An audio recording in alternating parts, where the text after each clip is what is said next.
नमस्कार दोस्तों, अपने हाजिर हैं अपनी अगली अंग्रेजी की कक्षा को लेकर। आज अपना डिटर्मिनर का जो है आखिरी सेशन होगा। हम लोग डिटर्मिनर्स में अब तक जितने भी पॉइंट्स पढ़ चुके हैं, एक बार सिर्फ आप उनका जो है नाम जान ले अच्छे से। जितने भी पॉइंट्स हम लोग ऑलरेडी पढ़ चुके हैं उनकी बात कर रहा मैं।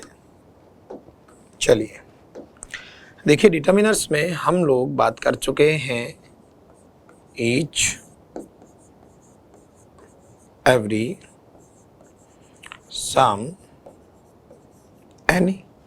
इसके बाद हम लोगों ने बात की much, many, a lot of, lots of की बात की। इसके बाद हम लोग बात कर रहे थे ऑल, हॉल की। हम इन्हीं दौरान जो है बीच में इनफ के बारे में भी स्टडी कर चुके हैं।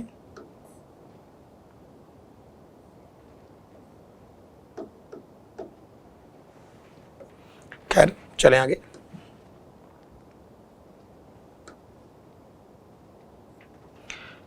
ऑल, हॉल, फिर हमने हमारा जो लास्ट सेशन रहा था नाइदर, आइदर, बोथ, नन।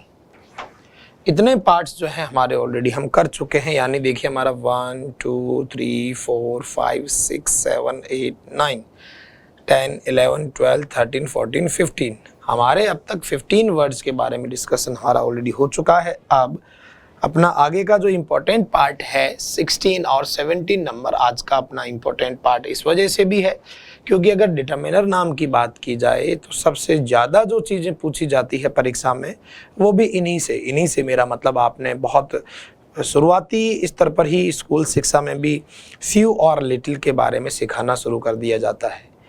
परीक्षाओं में भी सबसे ज़्यादा जो है चर्चा में रहते हैं, बार बार प्रश्न इनसे आते हैं, फ्यू और लिटिल फैमिली से। तो आज इनके बारे में अच्छे से बात करें, एक एक चीज़ की। हो सकता है थोड़ा सा पैटर्न नया लगे आपको, थोड़ी चीज़ें टफ लगे, पर टफ से फ़र्क नहीं पड़ता है। मैटर ये करता है कि हमें हर चीज़ की जानकारी हो, भले ही वो मुश्किल हो या आसान हो, उससे फ़र्क नहीं पड़ता। परीक्षाओं के प्रश्न जो होते हैं वो आपकी आसानी और मुश्किलात को देखकर नहीं पूछे जाते हैं। तो अच्छे से पहले 15 से 20 मिनट का इसका जो डिस्क्रिप्शन है अच्छे से सुन लें तसल्ली से एक एक चीज़ को, और फिर हम बात करेंगे कुछ प्रश्नों के बारे में। देखिए 3 वर्ड हैं अपने, फ्यू, अ फ्यू और द फ्यू। ये 3 वर्ड हैं अपने, few, a few, the few. इसके सिमिलरली, इसके पैरेलल ही आप 3 वर्ड और भी जानते हो, लिटिल, अ लिटिल और द लिटिल। तो हमारे आज का जो विषय है अपने क्लास का, यानी कि डिटर्मिनर का जो अपना आखिरी सेशन है, सबसे इम्पोर्टेंट पार्ट को अपन लेते हैं यहाँ पर, few, a few, the few. बिल्कुल इनके ठीक समान ही लिटिल, ए लिटिल और द लिटिल। अगर इनमें आपस में बात की जाए इन परिवारों में, तो ये जो तीनों वर्ड हैं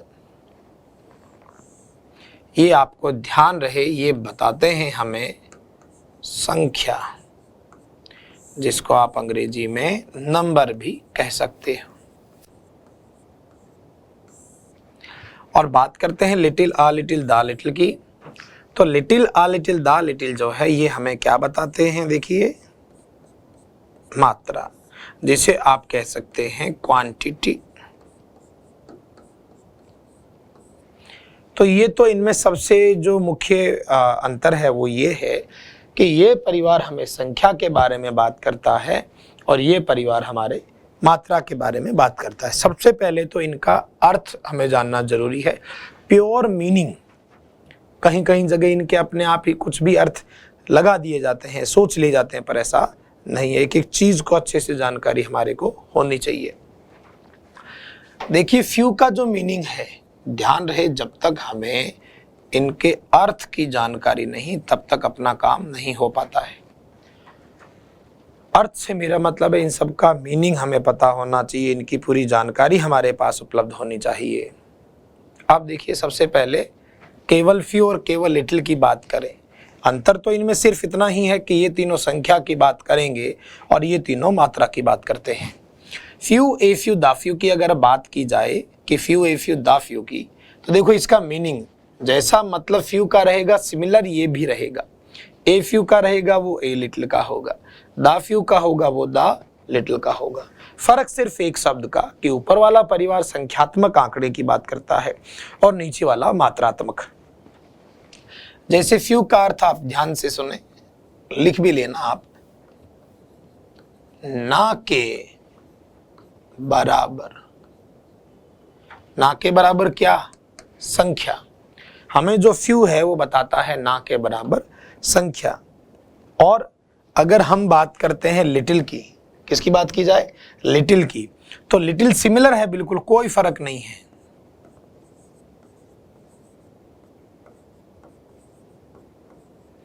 ये भी ना के बराबर ही है, बस फर्क कितना है इनमें फर्क इतना है कि केवल फ्यू संख्या की बात करेगा और केवल लिटिल मात्रा की। और संख्या और मात्रा कितनी? ना के बराबर। अगर ना के बराबर संख्या की बात की जाए तो फ्यू, और ना के बराबर मात्रा की बात की जाए तो लिटिल। ए फ्यू कुछ या थोड़ी बहुत, सेम ये का ये।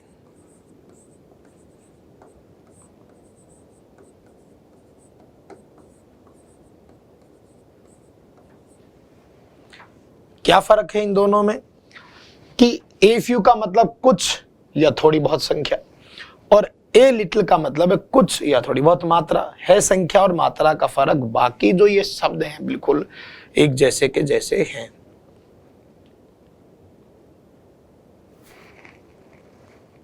आगे बढ़ते हैं। दा फ्यू, देखिए कई जगह पर बच्चे ये सोच लेते हैं कि दा फ्यू का मतलब होता है ज्यादा संख्या या मात्रा। ऐसा कभी भी नहीं होता। इनके अर्थ को, मीनिंग को अच्छे से समझने की कोशिश करें। दा फ्यू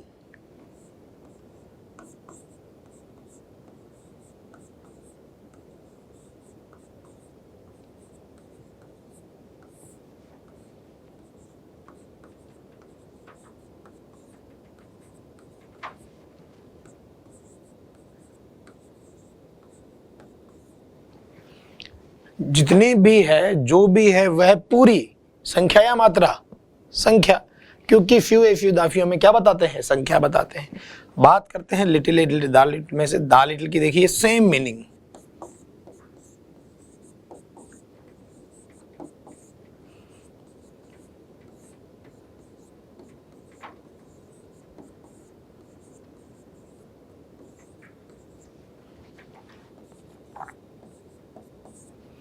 ये तो दोनों के मीनिंग देखिए आप सब लोग कि इनमें हिंदी अर्थ के हिसाब से, हिंदी के अकॉर्डिंग कोई अंतर नजर नहीं आ रहा है। कोई अंतर नजर नहीं आ रहे से मेरा मतलब है कि अगर आप फ्यू की बात करें तो फ्यू का अर्थ भी सेम वही है जो लिटिल का है, लेकिन ये है कि ये संख्यात्मक की बात करता है, ये मात्रा की।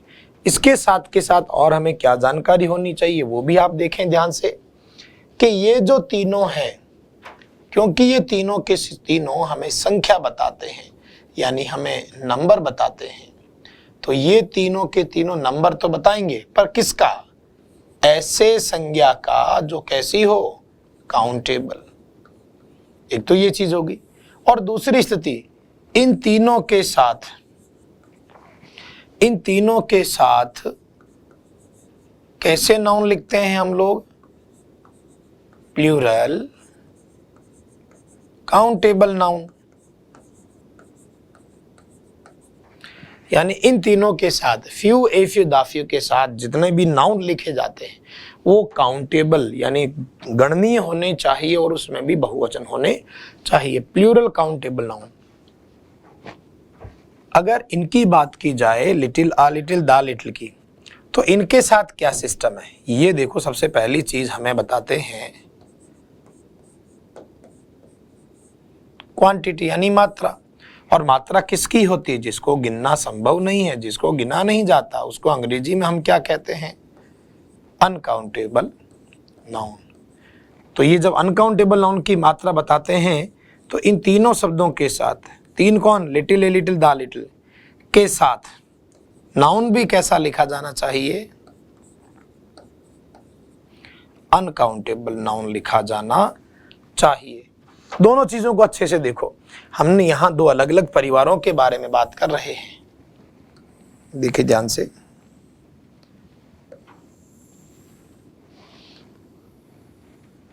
देखिए दो अलग अलग परिवार हैं अपने पास में, दोनों परिवारों के अपने अपने गुण हैं, अपने अपनी विशेषताएं हैं।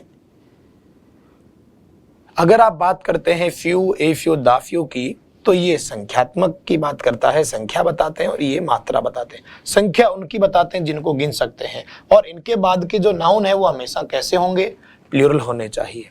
ये हमें मात्रा बताते हैं, क्वांटिटी बताते हैं। क्वांटिटी उनकी होती है जिनको गिन नहीं सकते हैं, और इनके साथ अनकाउंटेबल नाउन लिखे आते हैं। तो ये एक बार आप अच्छे से नोट कर लें, सबसे बेसिक। अभी हम लोग इसके बारे में बहुत अच्छे से आगे डिटेल्स पढ़ेंगे, अभी ये तो एक जनरल जानकारी है इनके बारे में।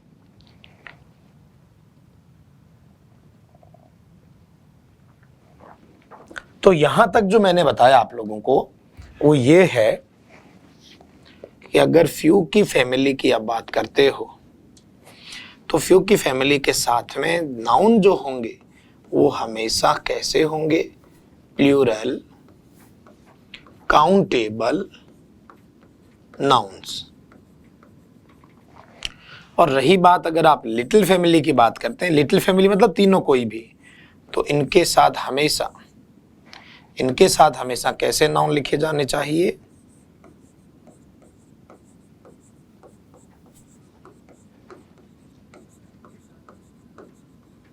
अब देखिए कैसे। अगर मुझे लिखा मिले बुक्स, तो बताएं मुझे यहां फ्यू लिखना चाहिए या लिटिल फैमिली को। तो देखिए बुक्स जो है वो काउंटेबल है और प्लूरल है, तो किस फैमिली की बात करेंगे, फ्यू फैमिली की। अगर मान लीजिए मैं यहां लिखता आपका इंक, जिसको गिन नहीं सकते, तो इंक के लिए आप कौन सी फैमिली को यूज करते, तो इंक क्योंकि अनकाउंटेबल है, मात्रा, तो कौन सी फैमिली आएगी। तो ये एक चीज बहुत बेसिक है कि याद रहे, फ्यू अपने प्लूरल काउंटेबल नाउन्स के साथ रहता है और लिटिल जो है अनकाउंटेबल नाउन्स के साथ में रहता है।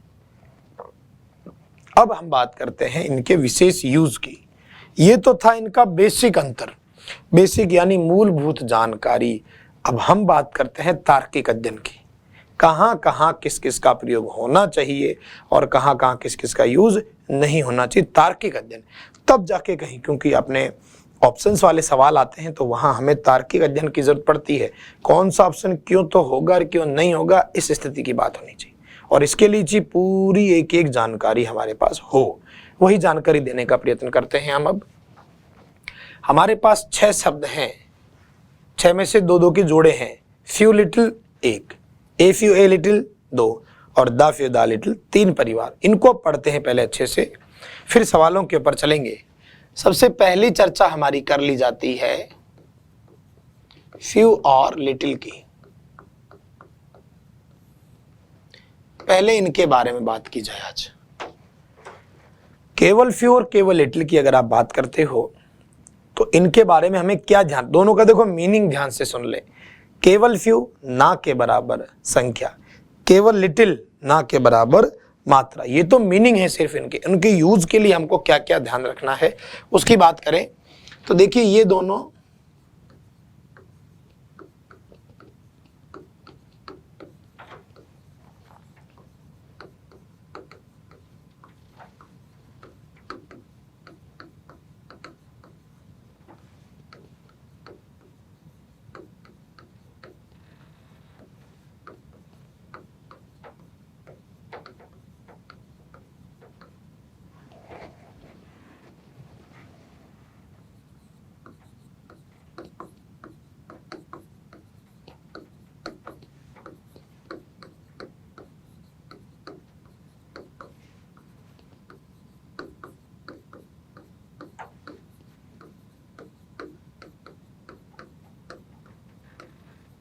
देखो ध्यान से इस चीज को, ये तो सिर्फ लिखा है, हम बात करते हैं समझ की कि ये दोनों, कौन दोनों, केवल फ्यू और केवल लिटिल जो हैं वो नकारात्मक विशेषण है।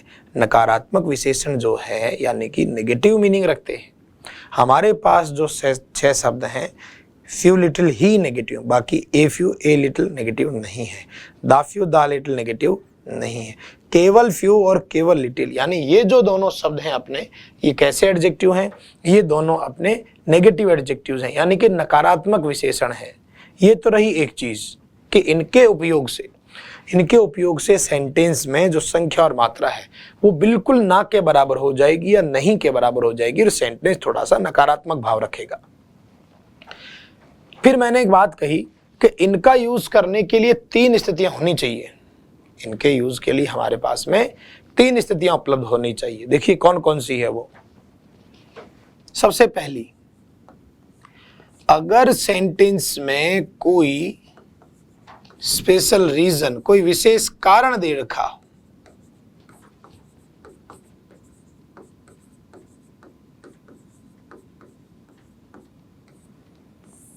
कोई ऐसा विशेष कारण दिया हो जिसको देखकर लग रहा हो कि संख्या या मात्रा ना के बराबर है, तब इनका यूज कर सकते हैं। बिना आधार के यूज नहीं करते। आधार यानी सेंटेंस में हिंट होना ज्यादा बेहतर ऑप्शन। तो पहली स्थिति, मैंने कहा 3 स्थितियों में यूज करना ज्यादा बेहतर होता है। पहली स्थिति यह है कि अगर सेंटेंस में कोई विशेष कारण दे रखा हो, विशेष कारण कैसा, जिसकी वजह से हमें पता चल जाए कि संख्या या मात्रा बिल्कुल ना के बराबर है। जैसे एक एग्जांपल यहां हम दे लेते हैं।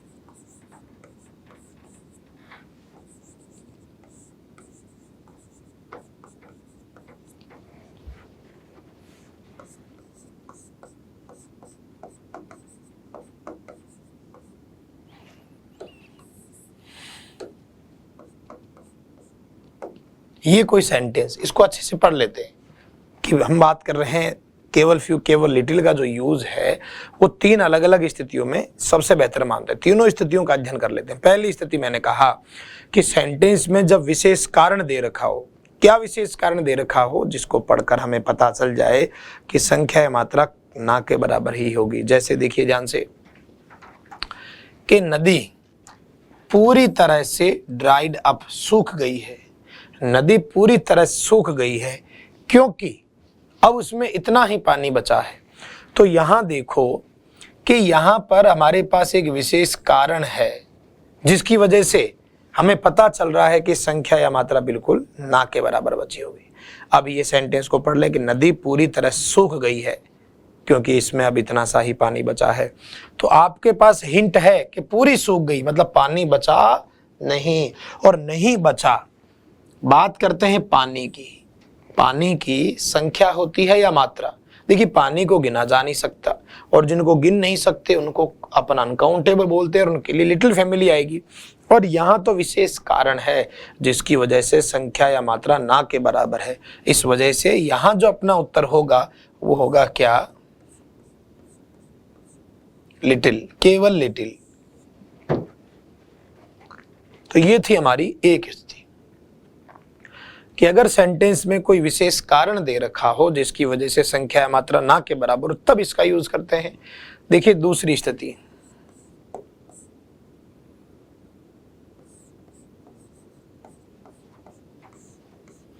ऐसा कोई फैक्ट या ट्रुथ दे रखा हो, ऐसा कोई फैक्ट या ट्रुथ दे रखा हो जिसमें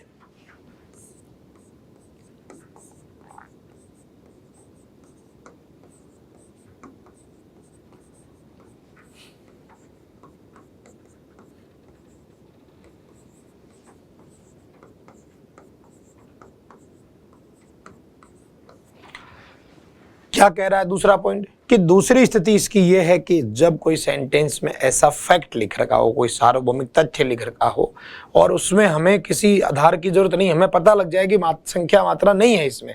जैसे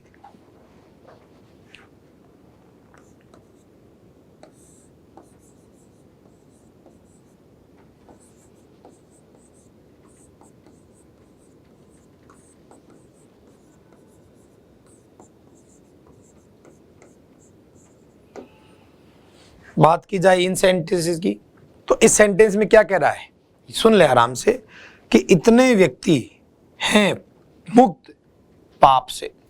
तो इस संसार में कितने व्यक्ति पाप मुक्त हैं? तो आपको जानकारी है कि ये तथ्य है कि सभी इंसान जो है वो पापी हैं किसी ना किसी रूप में।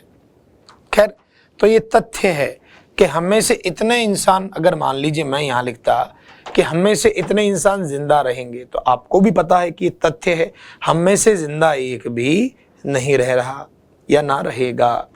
तो यहाँ हम यूज करेंगे क्योंकि आदमियों की संख्या होती है। हमें इसको पढ़ के ऐसा महसूस हो रहा कि ऐसा तथ्य है जिसमें संख्या या मात्रा ना के बराबर है, तो हमारा उत्तर होगा फ्यू। ये थी हमारी दूसरी कंडीशन।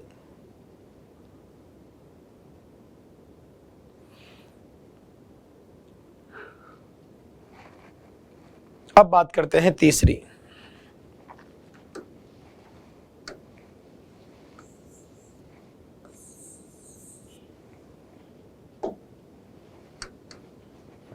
सी कंडीशन।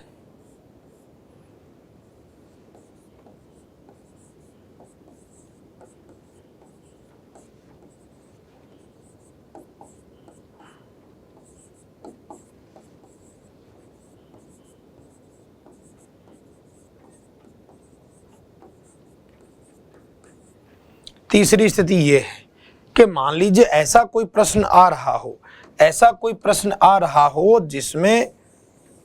जिसमें संख्या या मात्रा बताने वाले इनके अलावा कोई शब्द उपलब्ध नहीं है। हमें संख्या या मात्रा तो ना के बराबर नहीं बतानी, पर हमारे पास में कोई ऑप्शन उपलब्ध नहीं है, ऐसा कोई ऐसा ऑप्शन है नहीं। जैसे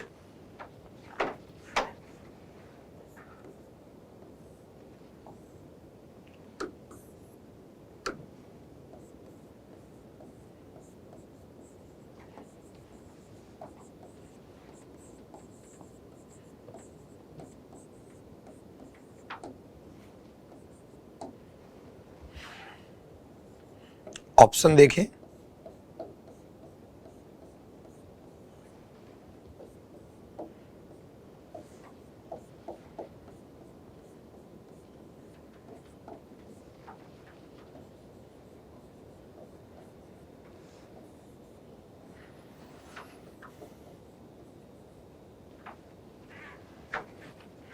इस सेंटेंस को ढंग से देखिए आप। अब हमें इस सेंटेंस को पढ़कर पता नहीं चल रहा, जैसे ये कह रहा है कि इतनी किताबें चोरी हो गई।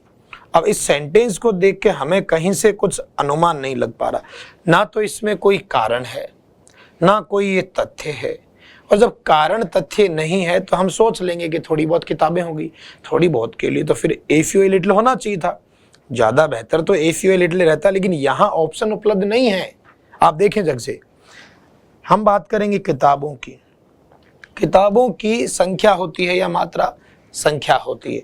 तो संख्या लिटिल बताता नहीं है, ए लिटिल भी नहीं बताता, और आपको याद हो हम पिछली कक्षा में पढ़ भी चुके हैं, मच भी संख्या नहीं बताता। तो ऐसी स्थिति भी है कि हमारे पास कोई उचित ऑप्शन दूसरा उपलब्ध नहीं है। इस परिस्थिति में हमें मजबूरन यहाँ क्या उत्तर करना पड़ेगा? डी। तो ये ध्यान से रखें आप लोग कि केवल फ्यू और केवल लिटिल जो है वो सिर्फ इन्हीं परिस्थितियों में यूज किया जा सकता है। किन्हीं परिस्थितियों में? या तो कोई विशेष कारण दे रखा हो, कोई एक ऐसी स्थिति दे रखी हो जिसकी वजह से हमें पता चल रहा है कि मात्रा या संख्या ना के बराबर ही होगी।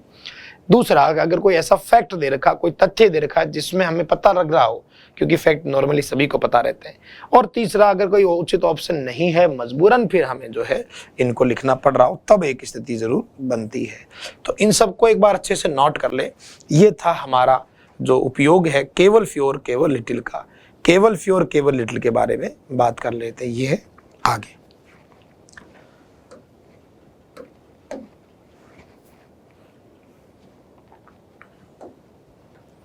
अब बात करते हैं हम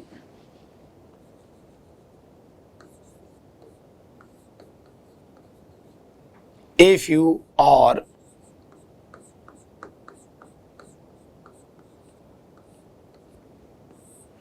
ए फ्यू और ए लिटिल की। आपको ध्यान है कि ये बिल्कुल मध्य का, बीच का आंकड़ा है। इनका यूज, इनका अर्थ आपको बता चुका हूं। थोड़ी बहुत संख्या, थोड़ी बहुत मात्रा, कुछ संख्या कुछ मात्रा, ये तो चलो एक ही चीज है। वो तो स्थिति पर निर्भर करता है कि वहाँ संख्या की बात करें तो ए फ्यू और मात्रा की बात करेगा तो ए लिटिल। बाकी उपयोग तो सेम है दोनों के। तो सबसे पहली चीज तो इनमें आपको जो बातें ध्यान रखनी है वो ये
सबसे पहली और अच्छी सी जो एक इनके बारे में जानकारी है वो यही है। क्या है वो?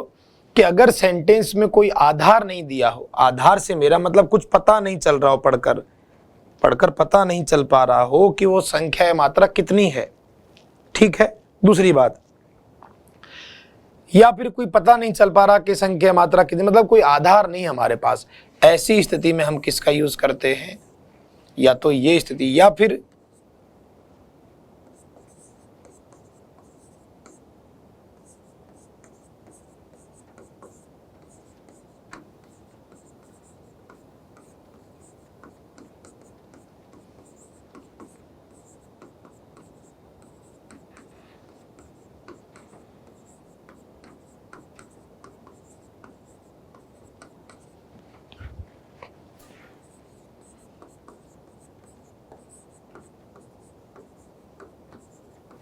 यानी ये स्थिति भी कह सकते हो।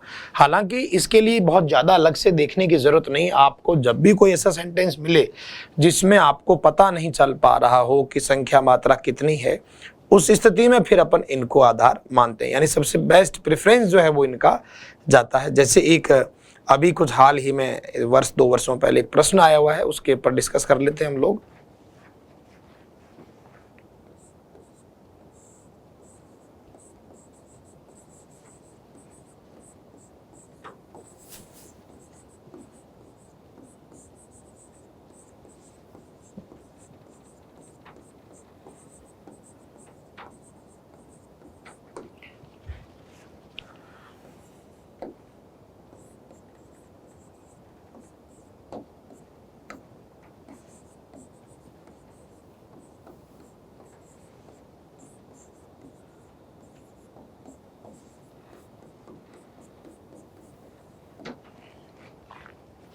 ये सेंटेंस देखो ध्यान से, यहां लिखा हुआ है dash students gave the correct answer. इतने स्टूडेंट्स ने, अब यहां हमें पता नहीं चल पा रहा,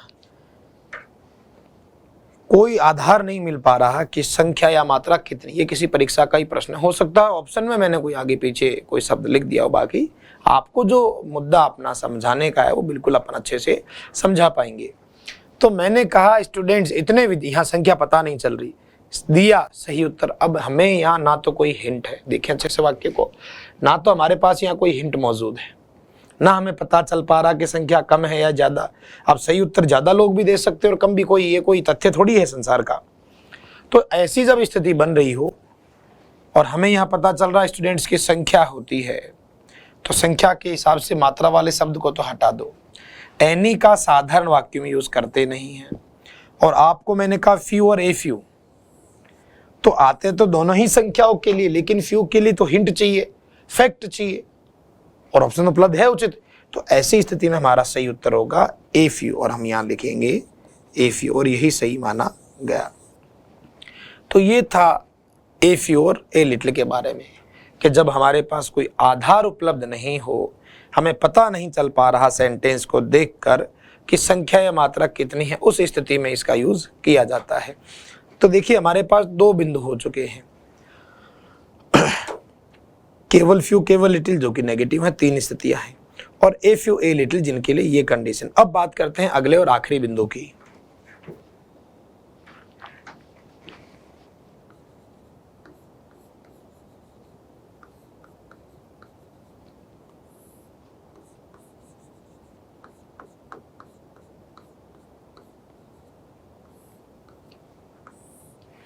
द फ्यू और द लिटिल, जैसा कि आपको इनका अर्थ बताया गया, जितना भी है जो भी है, लेकिन याद रहे ये जितना भी जो भी कब आएगा, आप जितना भी है जो भी है तब बोलते हैं जब विशेष तौर पर आपको किसी एक ग्रुप की संख्या मात्रा की बात करनी हो। जैसे आप ये कह सकते हैं कि जितना भी पैसा मेरी जेब में था खर्च हो गया, तो यहां जेब एक आपकी इकाई अलग से दे रखी है। जैसे मैंने कहा मेरे बैग में जितने भी पेन थे चोरी हो गए, तो ये पेन, कौन से पेन, जो कि विशेष थैले के अंदर थे किसी में, उन सभी की बात कर। अब वो संख्या ज्यादा है कम है उसे कोई मतलब नहीं, संख्या कम ज्यादा का इन दोनों से लेना देना नहीं है। मान लीजिए आपने कहा जग में जितना भी दूध था कोई पी गया, अब यहाँ आपको मात्रा से मतलब नहीं है ज्यादा था कम था, अगर इतना सा भी था, लेकिन आपकी बात है यहाँ पर कि जग में जितना था वो पूरा, तो फिर वो द लिटिल, भले ही वो कम हो या ज्यादा। तो ध्यान रखें कि संख्या मात्रा कम है या ज्यादा, इससे इन दोनों को कोई फर्क नहीं पड़ता। ये दोनों तो बात करते हैं किसी एक इकाई की जितनी भी संख्या है मात्रा उसकी। मैंने कहा जितने भी बालक कक्षा में अध्यापक का इंतजार कर रहे थे, थोड़ी देर बाद वो भी चले गए, यानी वो बच्चे जो इंतजार कर रहे थे एक यूनिट है। ऐसे डायरेक्ट इनके वाक्य नहीं आते, इनके वाक्यों में आपको कोई ना कोई समूह यूनिट दिया होता है। देखिए ध्यान से, पहले इनके बारे में थ्योरी है उसकी बात करें।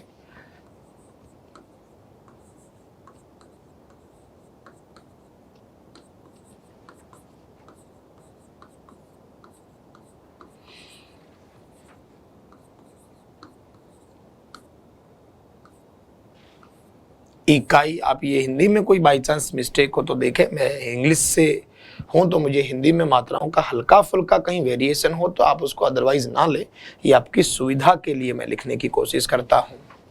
ये दोनों किसी एक इकाई, ये इकाई को आप कह सकते हो कोई यूनिट या ग्रुप,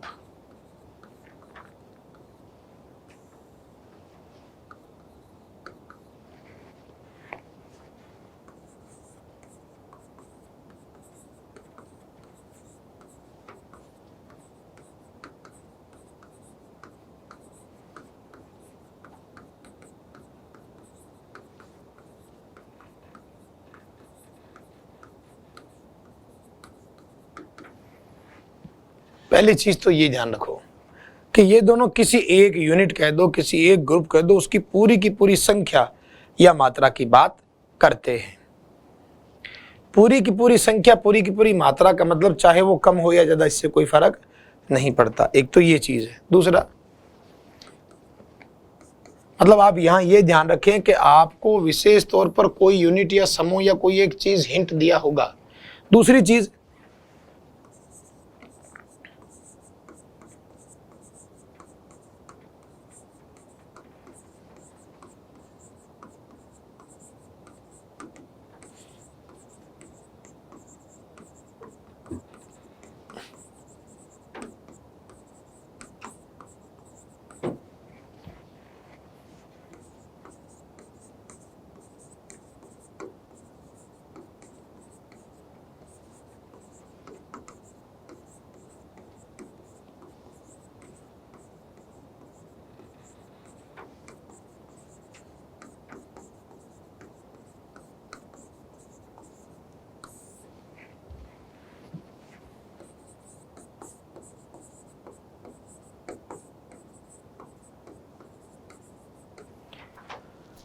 मैंने लिखा कि इन वाक्यों में सामान्यतः हु विच दैट लिखा रहता है। हु विच दैट किस अर्थ में, जो भी है, जो, जितना, जिसे, ये भी हमें लेना है। दूसरी बात कि मैन वर्ब के रूप में हैज हैव हैड, मतलब मैन वर्ब के रूप में हैज हैव हैड का मतलब किसी के पास कोई चीज का होना। आई हैव मेरे पास, यू हैव आपके पास, ये चीज मेल होती है तब हम यूज करते हैं द फ्यू द लिटिल का, अदरवाइज नहीं करना है। इसके देखो मैंने ये कहा कि जब द फ्यू द लिटिल का यूज करते हैं तो कोई एक इंडिकेशन एक अलग से रहता है कि हम किसकी पूरी की पूरी संख्या या मात्रा की बात कर रहे हैं। जब तक वो किसकी का जवाब नहीं तब तक अपन इनका यूज नहीं कर सकते। जैसे एक हिंट के लिए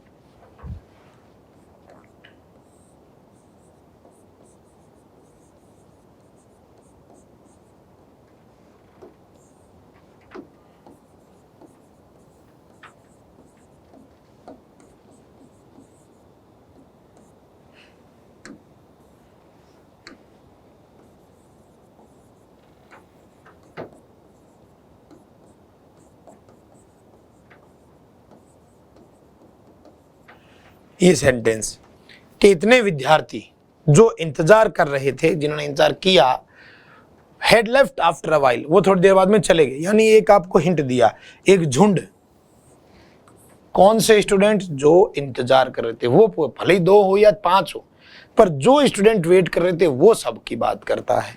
तो ऐसी स्थिति में हम बात करते हैं द फ्यू और द लिटिल की। तो ये थी स्थितियां। अब बात करते हैं प्रश्नावली की। देखिए वापस ढंग से हल्का सा ऑब्जर्व कर लें कि हम बात कर रहे हैं आज इस परिवार की। इस परिवार का मतलब हमारा the few the little, a few a little, केवल फ्यू केवल लिटिल की ये स्थितियां मैंने बताई। फिर बाद में इनके बारे में मैंने ये कहा किसके साथ कैसा नाउन आता है। फिर हमारी बात चल रही थी आगे इनकी कंडीशन की, केवल फ्यू केवल लिटिल कब कब आते हैं। उसके बाद हमने बात की ए फ्यू ए लिटिल की, और ये स्थितियों के बाद हम द फ्यू द लिटिल की बात कर रहे थे। यानी हमने अलग अलग जो है स्थितियां जानी। हम जो है परिवार के 6 सदस्यों को अध्ययन कर चुके हैं। Few little 2, a few a little 4, the few the little 6। अब आपके पास ये 6 ऑप्शन उपलब्ध हैं। अच्छे से तल्लीन होकर ध्यान से एक एक चीज को माइंड में रखकर अब हम सवाल करते हैं, जिसके जितने सही उसका उतना ही सीखने का आंकड़ा बेहतर होगा। ध्यान दें।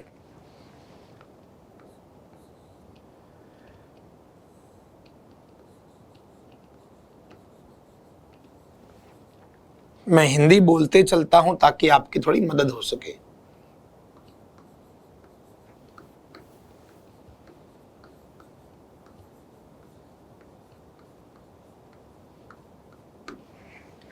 कि इतनी महिलाएं किसी बात को छुपा के रख सकती हैं।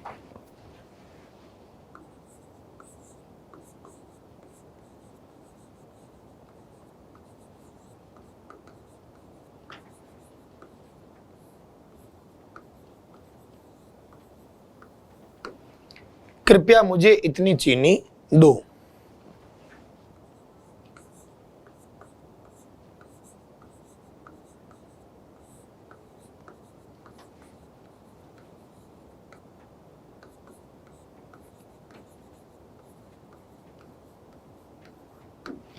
मेरे पास इतने रुपए हैं, मुझे माफ करो।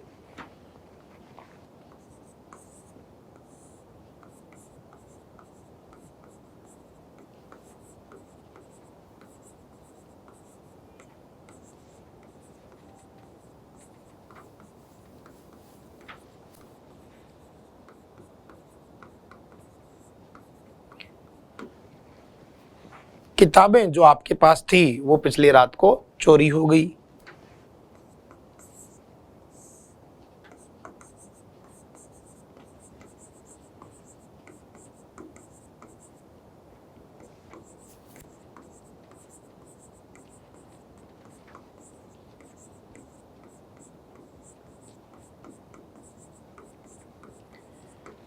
क्या कह रहा है यहां पर? जानकारी, इंफॉर्मेशन वैसे अनकाउंटेबल होता है, जो आपके पास है वो विश्वसनीय, रिलायबल नहीं है, विश्वसनीय नहीं है। आगे बात करते हैं।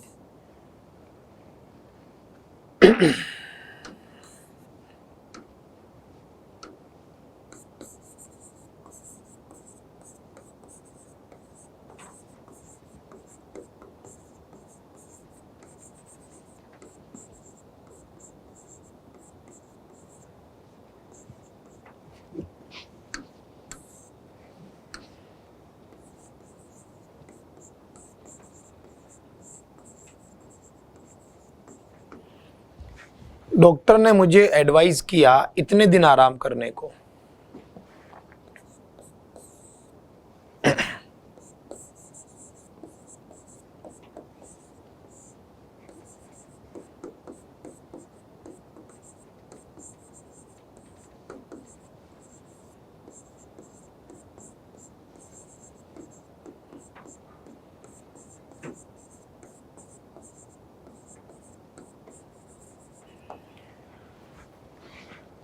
उस जग में इतना दूध है इसलिए मैं चाय नहीं बना सकता।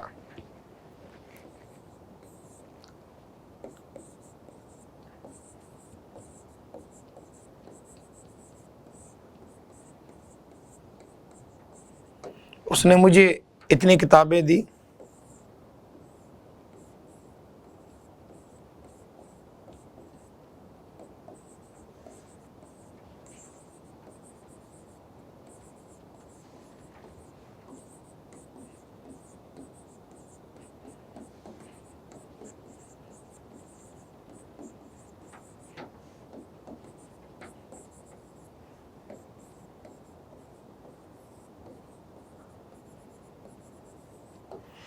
तो ये कुछ सेंटेंस है।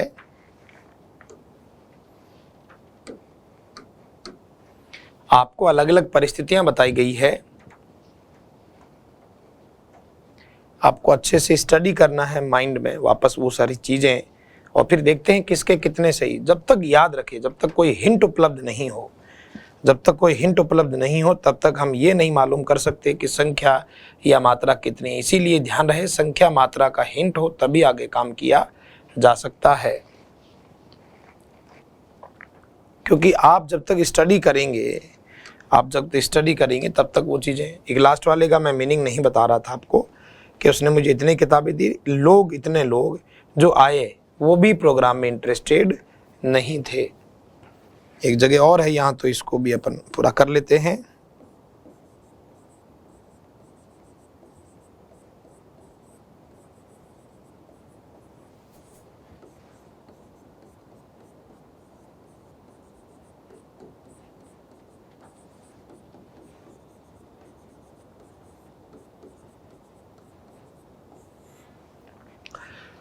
कि मैं सामान्यतः अपने भोजन के साथ इतनी सी छाछ लेता हूँ। अब आप एक बार जो है वीडियो को पॉज करके अच्छे से इनको सबको लिख लें, और आपका वो 6 में से जो भी आंसर हो, गलत सही तो कोई मायने ही नहीं रखता। जब तक आप खुद मेहनत करते हो तो गलत सही से कोई फर्क नहीं पड़ता, पर हाँ हम अपने मन से करें। अब बात करते हैं आंसर्स की। आपने वीडियो पॉज करके सारे क्वेश्चंस कर लिए होंगे, तो एक एक के बारे में डिस्कस। सबसे पहले, इतनी महिलाएं किसी बात को छुपाकर रख सकती हैं। अब देखिए, ये थोड़ा सा दिमाग पे जोर डालें कि कितनी महिलाएं। महिलाओं के लिए नहीं, यहाँ अगर पुरुष होते, सिर्फ मैन होता तब भी यही बात होती। इंसान किसी बात को छुपाकर नहीं रख सकते, ये तथ्य है। किसी भी हाल में इंसान बात को छुपाकर नहीं रख सकते। ये नेगेटिव कहना चाह रहा था कि मनुष्य बात को छुपाकर नहीं रख सकते, लेकिन अगर इसको इस तरीके से कहना चाहे तो हमें नकारात्मक शब्द लेना होगा, और महिलाओं की संख्या होती है, तो सही उत्तर हमारा केवल फ्यू। बात करते हैं अगले वाक्य की। कृपया मुझे इतनी चीनी दो। अब ये कितनी चीनी मांग रहा है? क्या यहाँ कोई तथ्य है, कुछ हिंट है हमारे पास? कितना है हमें नहीं पता चला, और नहीं पता चला यानी बीच का, यानी थोड़ी संख्या थोड़ी मात्रा। चीनी की मात्रा होती है, मात्रा होती है, इस वजह से हम यहां लिखें थोड़ी मात्रा के लिए अ लिटिल शुगर। आगे, मेरे पास इतने रुपए हैं, मुझे माफ करो। देखिए यहां दो चीज है। अगर ये सेंटेंस इतना ही होता तब तो हम मान लेते कि भाई थोड़े बहुत होंगे, तो इफ यू करते, क्योंकि रुपए की संख्या होती है, 5 रुपए 10 रुपए। लेकिन आगे इसने क्या बोला कि मुझे माफ करो। माफ करने का मतलब इसके पास पैसा, ये हिंट है। आई एम सॉरी हिंट है। भाई मना करना क्या, भाई सॉरी यानी इसने मना कर दिया। मना कर दिया मतलब इसके पास पैसा नहीं है, और नहीं है तो हम नकारात्मक, रुपयों की संख्या होती है, संख्या के लिए नकारात्मक शब्द कौन? Few rupees. 4 नंबर वाक्य देखो। किताबें जो आपके पास थी वो चोरी हो गई। यानी आपके पास जितनी भी किताबें थी वो चोरी होगी, भले ही 3 ही क्यों ना हो, संख्या से कोई फर्क नहीं पड़ता। आपने देखा ना यहाँ क्या लिखा, यू हैड, जो आपके पास थी वो सारी, और सारी की सारी मतलब हम बात करें किताबों की संख्या के लिए, the few books you had were stolen last night. आगे बढ़ते हैं। इंफॉर्मेशन जो कि अनकाउंटेबल है, सूचना जो आपके पास है वो विश्वसनीय नहीं है, यानी जितनी जानकारी आपके पास जितनी है उतनी मात्रा, द लिटिल।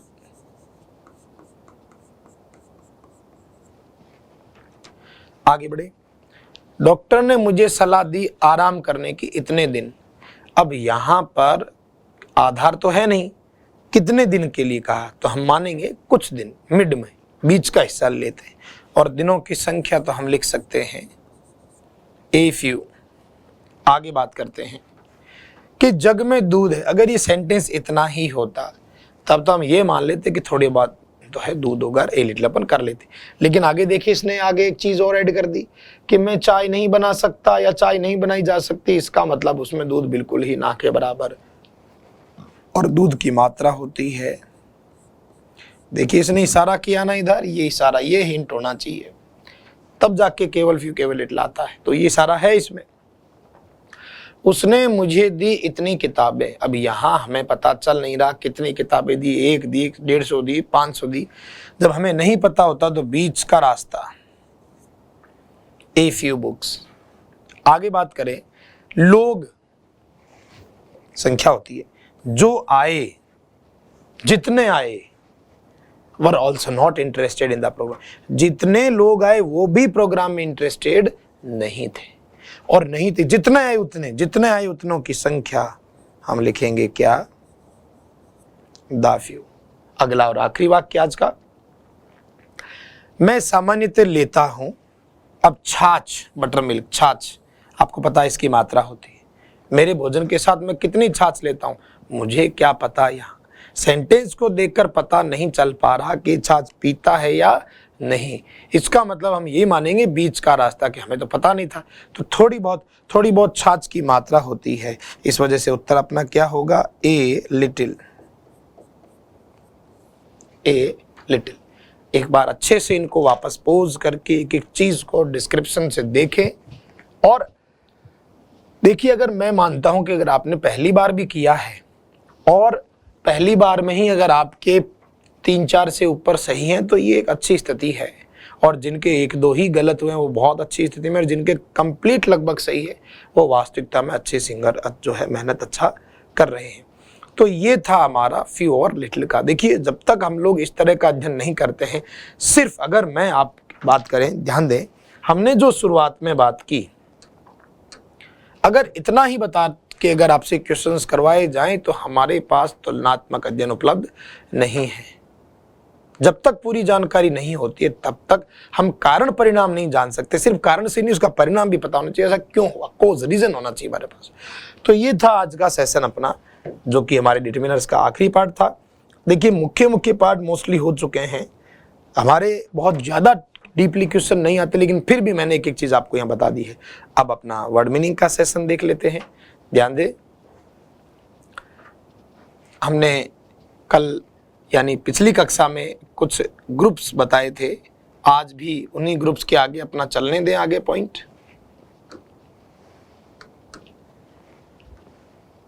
हम लिख रहे थे झुंड, आज 5 झुंडों के नाम और लिख लें। हर्ड,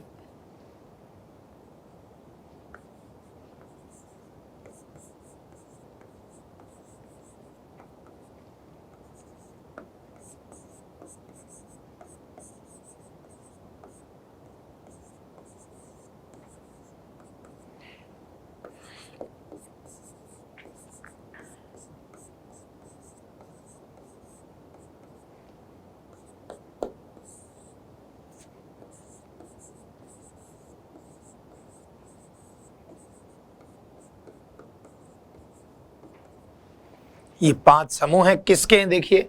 हर्ड जो ग्रुप होता है वैसे वो सामान्य तौर पर किसका होता है, एनिमल्स, पशुओं का समूह। ठीक है, पशुओं का जो समूह है वो कहलाता है हर्ड। फिर लिखा है होड, होड जो है वो किसका समूह है, लोगों का, पीपल का। एंथोलॉजी, एंथोलॉजी किसका समूह है? कविताओं और अन्य रचनाओं का।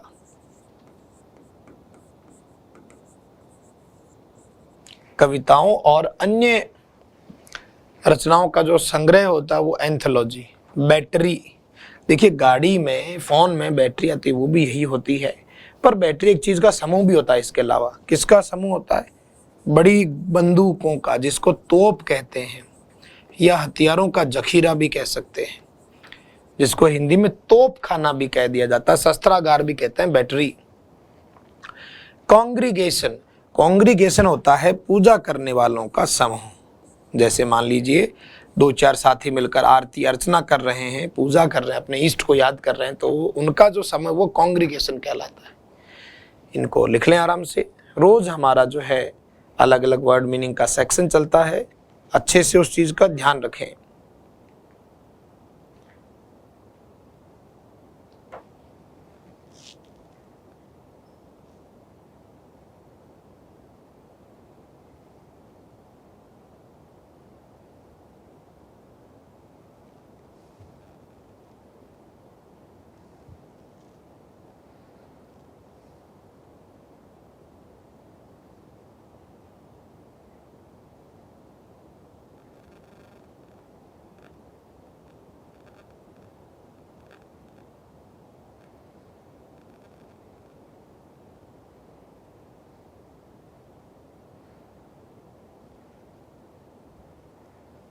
आगे बढ़ते हैं।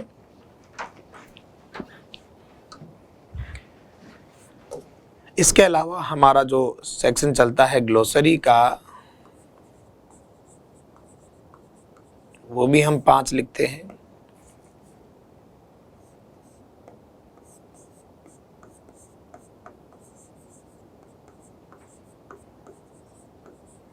अबाइड मतलब होता है किसी चीज को पालन करना।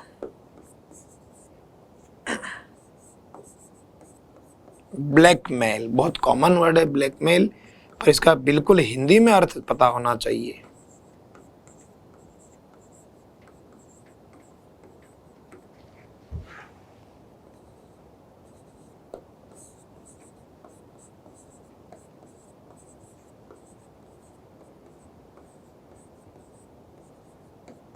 कैटलॉग सूची पत्र।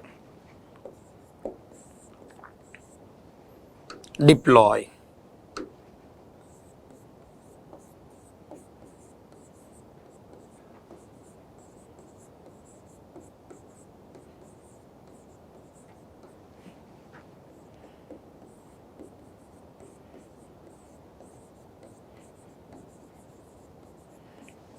एनक्रोचमेंट,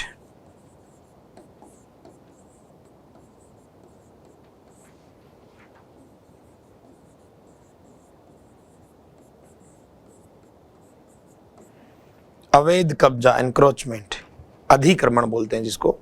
लिखें इनको अच्छे से।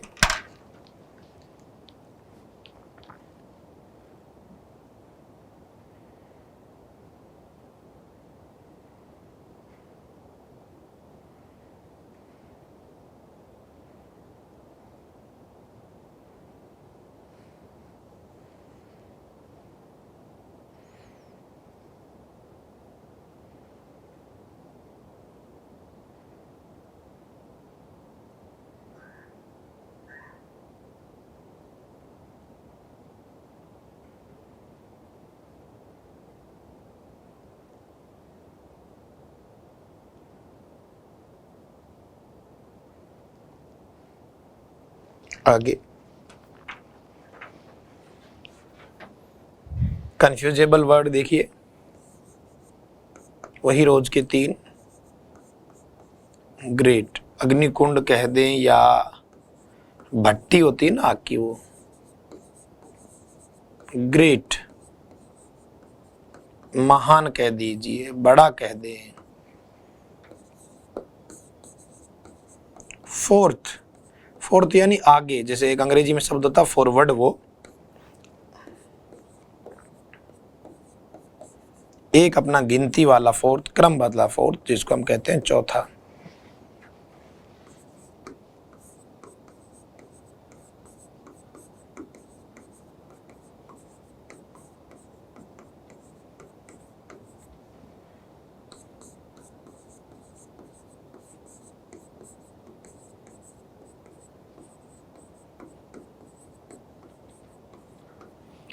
लिख लें एक बार अच्छे से।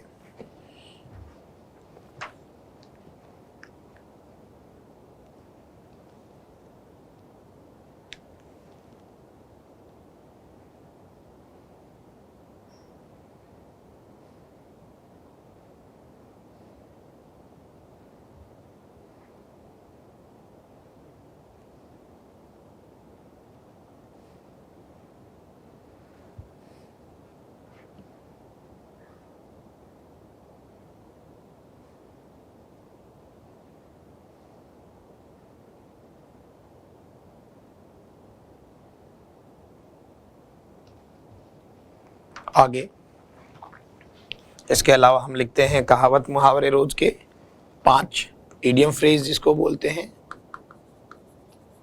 वही अपना रूटीन देखिए, जब तक अपना फॉलो नहीं होता है तब तक चीजें ढंग से नहीं कर पाते हैं हम।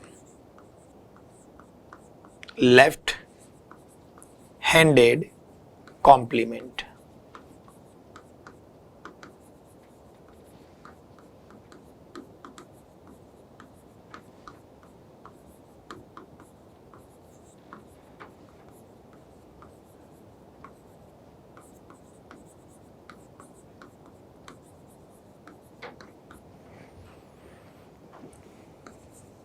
मेक और मार,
तो पहले एक बार लिख लें इनको, फिर बात करते हैं इनके मीनिंग्स की। पॉज करके लिख दिया करें आप लोग ध्यान से। देखिए पहला है लेफ्ट हैंडेड कॉम्प्लीमेंट। कॉम्प्लीमेंट यानी तारीफ। कैसी तारीफ? इंसल्ट के रूप में, यानी हम लोग जब किसी का प्रशंसा के रूप में जो बेइज्जती करते हैं वो कहलाता है लेफ्ट हैंडेड कॉम्प्लीमेंट, यानी तारीफ। और उल्टे हाथ से की गई तारीफ यानी एक तरीके से प्रशंसा के रूप में की जाने वाली बेइज्जती। मेक और मार, बनाना या बिगाड़ना, बनाना या बिगाड़ना, मेक या मार, बनाना या बिगाड़ना। नो लव लॉस्ट बिटवीन, किसी के मध्य कोई लव लॉस्ट नहीं। मतलब क्या है? उन लोगों की बात कर रहा है जो एक दूसरे से डिसलाइक करते हैं, एक दूसरे को नापसंद करते हैं, घृणा करते हैं। ऑन द कफ, वैसे कफ का मतलब तो यहाँ तमाचा चाटा भी होता है। ये बात कर रहा है उधार पर, किसी से हमने कोई वक्त लिया है। ऑन क्रेडिट, उधार पर। पिक होल्स, छेद निकालना, मतलब क्या निकालना? फॉल्ट निकालना, कमियां ढूंढना। कई लोगों की आदत होती है कि वो कमियां ढूंढते हैं, किसी में गलतियां ढूंढते हैं। तो ये अपना रहा सेशन, ये अपना डिटर्मिनर पार्ट यहाँ तक हो चुका है। अब अपन आगे बात करते हैं अपने आगे के कुछ पॉइंट्स की।